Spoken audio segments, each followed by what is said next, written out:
Hello दोस्तों आज के इस वीडियो में हम बात करेंगे भारत के सबसे पूर्वी राज्य अरुणाचल प्रदेश के बारे में। अरुणाचल प्रदेश एक नजर, जिसमें हम बात करेंगे अरुणाचल प्रदेश की स्थिति, यहाँ पर स्थित जनजातियों और अन्य सामान्य ज्ञान के बारे में। तो शुरू करते हैं। अरुणाचल प्रदेश उगते हुए सूर्य का पर्वत या उगते हुए सूर्य का देश। अरुणाचल प्रदेश भारत का उत्तर पूर्वी राज्य है, जिसे उगते हुए सूर्य की भूमि भी कहा जाता है।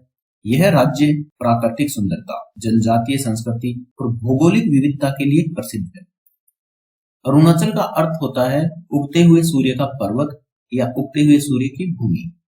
अरुण प्लस अचल, अरुण का मतलब सूर्य होता है और अचल का अर्थ होता है न चलने वाला, अर्थात पर्वत। अरुणाचल प्रदेश की सुंदरता इतनी मनोरम है कि यहाँ धीरे धीरे पर्यटकों की संख्या बढ़ती जा रही है और अरुणाचल प्रदेश में अधिकांश जगह हरियाली और सघन वन है। अरुणाचल प्रदेश भारत का सबसे पूर्वी राज्य है। यहाँ देश में सबसे पहले सूर्य उगता है।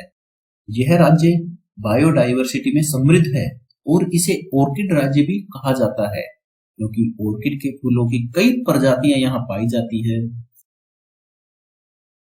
भारत का सबसे पूर्वी राज्य अरुणाचल प्रदेश एवं गुजरात में सूर्योदय में कितना अंतराल है? अरुणाचल प्रदेश में सूर्योदय 4:30 से लेकर 5 बजे के बीच में हो जाता है, जो कि एक औसत सूर्योदय का समय है। वहीं भारत के सबसे पश्चिमी राज्य गुजरात में सुबह 6:30 से लेकर 7 बजे के बीच में सूर्योदय होता है। अरुणाचल प्रदेश और गुजरात के बीच में सूर्योदय में 2 घंटे का अंतर है। इसका कारण यह है कि भारत के पूर्वी और पश्चिमी छोर के बीच लगभग 29 डिग्री देशांतर का फर्क है और 1 डिग्री देशांतर में 4 मिनट का समय होता है। अरुणाचल प्रदेश भारत के सबसे पूर्व में और गुजरात भारत के सबसे पश्चिम में स्थित है। बात करें अन्य सामान्य जानकारियों की, तो अरुणाचल प्रदेश की राजधानी ईटानगर है। अरुणाचल प्रदेश को राज्य के रूप में 20 फरवरी 1987 को स्थापित किया गया था। अरुणाचल प्रदेश का क्षेत्रफल 83,743 वर्ग किलोमीटर है। वर्ष 2011 की जनगणना के अनुसार अरुणाचल प्रदेश में 13.84 लाख लोग रहते हैं। अरुणाचल में मुख्य बोली जाने वाली भाषाओं में हिंदी, अंग्रेजी, असमिया और 26 से अधिक जनजातीय भाषाएं हैं। अंग्रेजी अरुणाचल प्रदेश की राजकीय भाषा है। बात करें अरुणाचल प्रदेश के राजकीय पक्षी की, तो हॉर्नबिल अरुणाचल प्रदेश का राजकीय पक्षी है। राजकीय वृक्ष होलोंग है। अरुणाचल प्रदेश का राजकीय फूल फॉक्सटेल ऑर्किड है, जबकि राज्य पशु मिथुन है। अरुणाचल प्रदेश में एक सदनीय विधानमंडल यानी कि विधानसभा है, जिसमें कुल 60 सीटें हैं। वही संसदीय क्षेत्रों की बात करें तो राज्यसभा की 1 सीट और लोकसभा की 2 सीटें अरुणाचल प्रदेश के लिए आरक्षित होती है। अरुणाचल प्रदेश में गुवाहाटी उच्च न्यायालय का कार्य क्षेत्र लगता है, जिसकी ईटानगर बेंच यहाँ पर स्थापित की हुई है। अरुणाचल प्रदेश में प्रमुख नदियों में ब्रह्मपुत्र, सुबनसिरी, लोहित, सियांग और कामेंग नदियां हैं, जबकि प्रमुख पर्वत हिमालय का पूर्वोत्तर भाग अरुणाचल प्रदेश में स्थित है। अरुणाचल प्रदेश से अंतरराष्ट्रीय सीमा में चीन की सीमा, भूटान की सीमा, म्यांमार की सीमा अरुणाचल प्रदेश से लगती है। कुल 3 देशों की अंतरराष्ट्रीय सीमा अरुणाचल प्रदेश से लगती है। पड़ोसी राज्य जिनमें असम और नागालैंड आता है, यह अरुणाचल प्रदेश से लगते हैं। अरुणाचल प्रदेश को भोर के चमकते पहाड़ों की भूमि भी कहा जाता है, जिसे पहले नॉर्थ ईस्ट फ्रंटियर एजेंसी यानी कि नेफा के नाम से भी जाना जाता था। देश के उत्तर पूर्वी छोर पर यह स्थित है। भौगोलिक दृष्टि से अरुणाचल प्रदेश 26 डिग्री 28 मिनट से 29 डिग्री 30 मिनट उत्तरी अक्षांशों और 91 डिग्री 30 मिनट से 97 डिग्री 30 मिनट पूर्वी देशांतरों के बीच स्थित है, जिसका कुल क्षेत्रफल 83,743 वर्ग किलोमीटर है। यह पश्चिम में भूटान से 160 किलोमीटर सीमा बनाता है उत्तर और उत्तर पूर्व में चीन से 1080 किलोमीटर की सीमा बनाता है और पूर्व में म्यांमार से 440 किलोमीटर लंबी अंतरराष्ट्रीय सीमा बनाता है। यह पूर्व और दक्षिण पूर्व में नागालैंड और दक्षिण में असम के साथ अंतरराज्यीय सीमा साझा करता है। प्राचीन इतिहास की बात करें, अरुणाचल प्रदेश का उल्लेख भारतीय ग्रंथों जैसे कि कालिका पुराण और महाभारत में मिलता है। इसे पूर्व में प्रभु पर्वत के नाम से भी जाना जाता था। समकालीन इतिहास में यह क्षेत्र पहले नॉर्थ ईस्ट फ्रंटियर एजेंसी के नाम से जाना जाता था। 1972 में इसे केंद्र शासित प्रदेश का दर्जा मिला और 1987 में इसे पूर्ण राज्य बना दिया गया था। अरुणाचल प्रदेश में 26 प्रमुख जनजातियां और लगभग 100 उप जनजातियां हैं। इनमें से कुछ प्रमुख जनजातियां हैं अपर, मीसी, मोनपा, अक्तानी आदि, और प्रत्येक जनजाति की अपनी अलग भाषा, अलग परंपरा और अलग रिवाज है। अरुणाचल प्रदेश के प्रमुख त्योहार लोसार, सोलुंग, ड्री, रेह, सियांग, मोपिन, चिगू, पोंगटू, बोडोसा है। यहाँ के प्रमुख नृत्य याक नृत्य, बम्बू नृत्य, आनुंग नृत्य, चालू नृत्य, रेखम पदम नृत्य, पासा नृत्य, खोम नृत्य, वांचो नृत्य, डोगरू नृत्य और भुइया नृत्य है। याक नृत्य और बम्बू नृत्य यहाँ का बड़ा प्रसिद्ध नृत्य है। अरुणाचल प्रदेश में राष्ट्रीय उद्यानों में सबसे प्रसिद्ध राष्ट्रीय उद्यान नामदाफा राष्ट्रीय उद्यान है, जिसकी स्थापना 1983 में की गई थी। इसका क्षेत्रफल 1985 वर्ग किलोमीटर है। इसकी मुख्य विशेषता यह है कि यह भारत का तीसरा सबसे बड़ा राष्ट्रीय उद्यान है। दूसरा राष्ट्रीय उद्यान है मोलिंग राष्ट्रीय उद्यान, जिसकी स्थापना 1986 में की गई। इसका क्षेत्रफल 483 वर्ग किलोमीटर है। तीसरा राष्ट्रीय उद्यान पक्के टाइगर रिजर्व या पक्के राष्ट्रीय उद्यान है, जो वर्ष 2002 में स्थापित किया गया। इसका क्षेत्रफल 862 वर्ग किलोमीटर है। इसके अलावा मेचुका वाइल्ड लाइफ सेंचुरी भी यहाँ स्थित है, जो पश्चिम सियांग जिले में स्थित है और इसे राष्ट्रीय उद्यान का दर्जा देने का प्रस्ताव दिया हुआ है। प्राकृतिक सुंदरता और टूरिस्ट डेस्टिनेशंस। तवांग मठ दुनिया का दूसरा सबसे बड़ा बौद्ध मठ है, जो अरुणाचल प्रदेश में स्थित है और इसकी सुंदरता इतनी मनोरम है कि यहाँ पर्यटक आते हैं तो यहाँ उनका रुकने का बड़ा ही मन करता है। इसके अलावा हिमालय पर्वतों में सेला दर्रा यहाँ प्रसिद्ध है। नामदाफा राष्ट्रीय उद्यान में भी लोग घूमने के लिए आते हैं। यहाँ रोइंग और मेचुका प्रसिद्ध है। एडवेंचर स्पोर्ट्स में ट्रैकिंग, रिवर राफ्टिंग और माउंटेनियरिंग करने के लिए लोग अरुणाचल प्रदेश में आते हैं। अरुणाचल प्रदेश की आर्थिक गतिविधियों में मुख्यतः कृषि है, जिसमें वहां चावल, मक्का, बाजरा और दालें उगाई जाती है। बागवानी में संतरा, सेब, अदरक और हल्दी का उत्पादन यहाँ पे होता है। अरुणाचल प्रदेश और इसके लोगों के बारे में पुराना ज्ञान मुख्य रूप से मौखिक साहित्य के रूप में और तलहटी में पाए जाने वाले ऐतिहासिक खंडरों के माध्यम से जाना जाता है। किंवदंती यह है कि ऋषि परशुराम ने अपने पाप का प्रायश्चित किया, ऋषि व्यास ने यहाँ पर ध्यान किया, राजा भीष्मक ने अपना राज्य स्थापित किया और भगवान श्री कृष्ण ने अपनी पत्नी रुक्मणी से इसी क्षेत्र में विवाह किया। माना जाता है कि यह स्थान प्रभु पर्वत है, जैसा कि पुराणों में उल्लेख है। इस प्रकार कई लोगों का मानना है कि अरुणाचल प्रदेश की उत्पत्ति के बारे में सबसे पुराने उद्धरण यही मिलते हैं। महाभारत, रामायण और अन्य वैदिक किंवदंतियों में इसका उल्लेख मिलता है। अरुणाचल प्रदेश में विभिन्न स्थानों पर पाए गए व्यापक रूप से बिखरे हुए पुरातत्व अवशेष, जिसमें ईटा फोर्ट, मालिनी थन, भीष्मक नगर, रुक्मणी नगर, भालुकपुंग, नक्ष पर्वत, पारसी पार्लो आदि इसकी समृद्ध सांस्कृतिक विरासत को और देश के बाकी हिस्सों के साथ संबंधों की गवाही देते हैं। मध्यकाल के दौरान तवांग, दिरांग, कलकटंग और मेचुका में महायान परंपरा के कई बौद्ध स्मारकों का निर्माण हुआ। सन 1681 में तवांग मठ राज्य का सबसे बड़ा और सबसे प्रसिद्ध बौद्ध मठ है।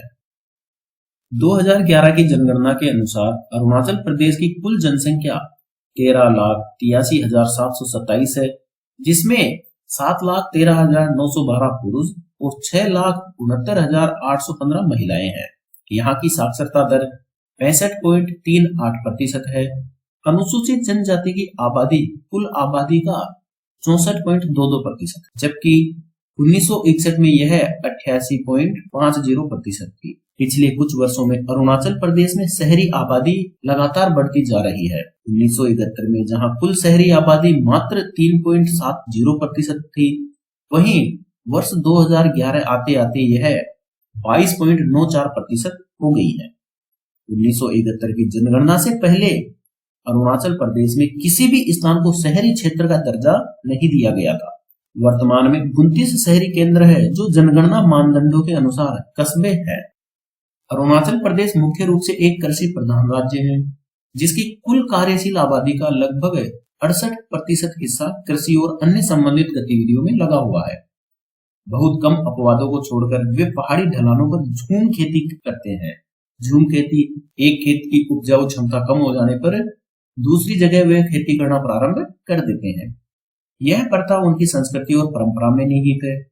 द्वितीय क्षेत्र में कुल कार्यशील जनसंख्या का 6.6% हिस्सा है। अरुणाचल प्रदेश में मुख्य फसलों में चावल का उत्पादन सबसे ज्यादा होता है। अरुणाचल प्रदेश की जनजातियों की पारिस्थितिक अर्थव्यवस्था और सामाजिक सांस्कृतिक जीवन में वन महत्वपूर्ण भूमिका निभाते हैं। यह राज्य की प्राकृतिक संपदा का प्राथमिक स्रोत है। 51,540 वर्ग किलोमीटर में फैले इस क्षेत्र में कुल क्षेत्रफल का 80.99% हिस्सा वनों से आच्छादित है। सांस्कृतिक परंपराओं की बात करें तो महायान बौद्ध धर्म की लामावादी परंपरा अरुणाचल प्रदेश में चलती है। सांस्कृतिक रूप से उनके समान मेम्बा और खंबा है, जो ऊपरी सियांग और पश्चिमी सियांग की उत्तरी सीमाओं के साथ ऊंचे पहाड़ों में रहते हैं। राज्य के पूर्वी भाग में रहने वाले खम्पति और सिंगपोस हीनयान संप्रदाय के बौद्ध हैं। कहा जाता है कि वे बहुत पहले थाईलैंड और बर्मा से पलायन करके अरुणाचल प्रदेश में आए थे। लोहित घाटी के जाखरिंग महायान संप्रदाय के बौद्ध धर्म से प्रभावित है। वे तिब्बत में जूस से पलायन कर आए हैं। वे कालीन बनाने, बुनाई, नृत्य, चित्रकारी, मुखौटा बनाने और विस्तृत पोशाक बनाने में अपनी विशेषज्ञता के लिए जाने जाते हैं। दूसरे समूहों की बात करें तो नीसीस, अपाटानी आदि, मिसमी, टेगिन, मिजिस, अकास, सुलुंग और खोवा शामिल है। इस समूह के धर्म को एनिमिस्टिक नेचुरलिस्टिक कहा जा सकता है। ये प्राकृतिक वस्तुओं, पूर्वजों की पूजा करते हैं। तानी समूह के लोग अपाटानी, नीसी और आदि, गेलोस और टेगिंग सूर्य जिसे डोनी कहते हैं और चंद्रमा जिसे वे पोलो कहते हैं उसकी पूजा करते हैं। ये जनजातियां बुनाई, बेंत और बांस के बढ़िया कामों में माहिर है। तीसरे समूह में नोक्टेज, तांगसा और तिरप चांगलांग जिलों के वांचू शामिल है। ये जनजातियां अपने मर्दाना नृत्य और लकड़ी की नक्काशी की कला के लिए जानी जाती हैं। वे सिर काटने की प्रथा से जुड़े होने और बर्मी जनजातियों के साथ अपने संपर्कों के लिए भी जाने जाते हैं। विस्तृत अनुष्ठानों और नृत्यों से चिन्हित ये त्योहार लोगों के सामाजिक और सांस्कृतिक जीवन का एक अनिवार्य तत्व है। कुछ महत्वपूर्ण त्योहार हैं जिनमें गेलोस के मोपिन, आदि के सोलुंग, मोनपा के लोसर, अपाटानी के ड्री, टेगिन के सीडोनी, नीसी के न्योकुम और इदु मिसमिस के रे है। खामती को छोड़कर अरुणाचल प्रदेश की जनजातियों की सभी भाषाएं तिब्बती और बर्मी परिवार से संबंधित है। खामती भाषा चीनी श्यामी परिवार के ताई समूह से संबंधित है। अंग्रेजी राज्य की आधिकारिक भाषा है। सभी जनजातियों के लिए एक आम तौर पर स्वीकृत भाषा के अभाव में हिंदी और असमिया आम बोलचाल की भाषा के रूप में काम करती है। ऐतिहासिक दृष्टि से बात करें तो निचली दिबांग घाटी में स्थित गिस्मक नगर कभी चूटिया का गढ़ था। चूटिया यहाँ का एक प्राचीन साम्राज्य था जो 12वीं से 16वीं शताब्दी तक अरुणाचल प्रदेश में राज करते थे। प्राचीन किले के खंडरों की खुदाई से पता चला है कि यहाँ कभी सभ्यता का उच्च स्तर था। पश्चिमी सियांग जिले में लिकाबली के पास मालिनी थन 14वीं और 15वीं शताब्दी ईस्वी के समृद्ध ग्रेनाइट मूर्तियों का स्थल है, जिनमें सबसे महत्वपूर्ण है एरावत का इंद्र, रथ पर सूर्य, विशाल नंदी बैल, मालिनीथल में देवी दुर्गा को समर्पित मंदिर उड़ीसा की शास्त्रीय परंपरा के अनुसार बनाया गया है।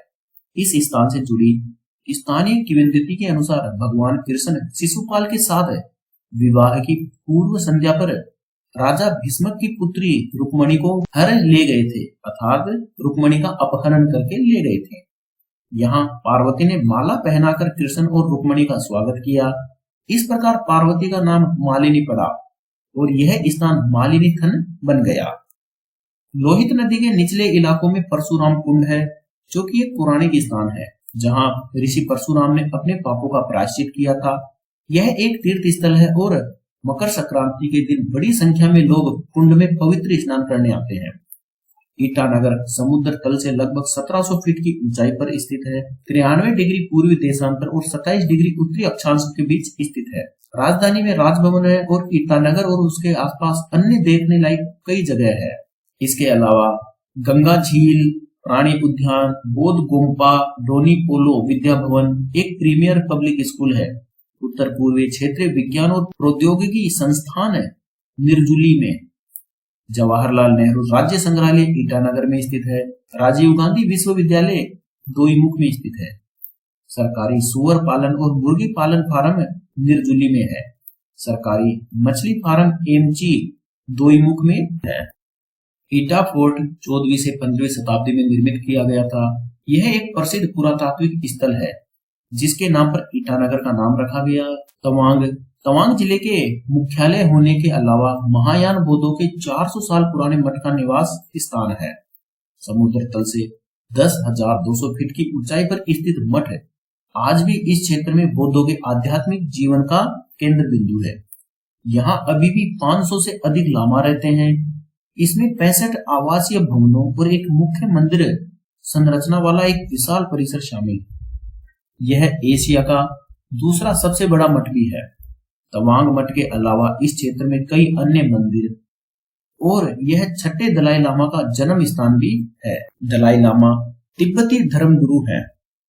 बोमडिला 8,500 फीट की ऊंचाई पर स्थित पश्चिम कामेंग जिले का मुख्यालय है, जो अपने शांत जलवायु, सेब के बागों, कलात्मक लोगों, बर्फ से ढकी हिमालय की चोटियों और बौद्ध गुफाओं के साथ पर्यटकों के लिए बहुत सारे आकर्षण रखता है।